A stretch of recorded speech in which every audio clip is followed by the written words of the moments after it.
Je vais vous poser une question. Si vous répondez bien, je vous laisse. Vous pouvez répéter la question? C'est une étrange question. Je suis. La télé en question. C'est lors d'une discussion après le tournage d'un Dimanche à la campagne sur France 2 que Rendez-vous chez Cyril Lignac est né dans l'esprit du pâtissier et de Frédéric Lopez.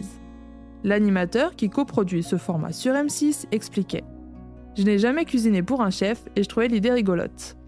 Ici, 3 invités reprennent un plat cher à leur cœur et le réalisent en présence du cuisinier, dans un contexte propice aux discussions.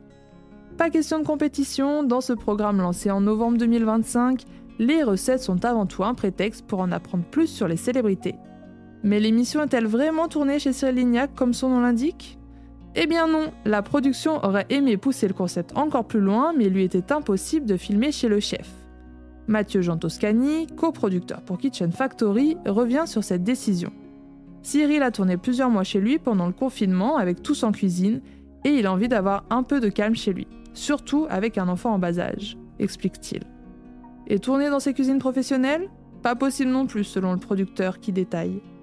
Ce n'est pas du tout pratique pour ce type de narration-là, parce qu'il n'y a pas les reculs nécessaires, c'est très métallique et pas très convivial. C'est pour ça qu'on a essayé de reproduire un lieu de tournage au plus proche de la vérité. C'est donc dans une maison située à Arcueil, en région parisienne, que Cyril Lignac et la production ont recréé un espace proche de l'univers du chef pâtissier. Le but étant de façonner un environnement où les invités se sentent bien et avec une vraie cuisine. Pour coller à son intérieur, ils ont décoré le lieu de tournage avec des objets qui appartiennent à Cyril Lignac.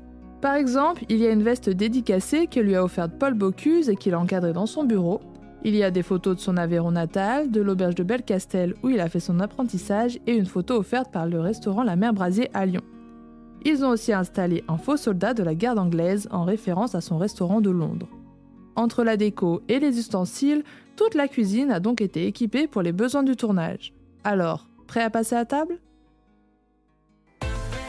J'espère que cet épisode vous a plu. Si c'est le cas, abonnez-vous sur votre plateforme d'écoute préférée pour retrouver de nouveaux épisodes chaque semaine. Et si vous en voulez plus, découvrez aussi le ciné en question et les séries en question sur les plateformes d'écoute et téléloisirs.fr.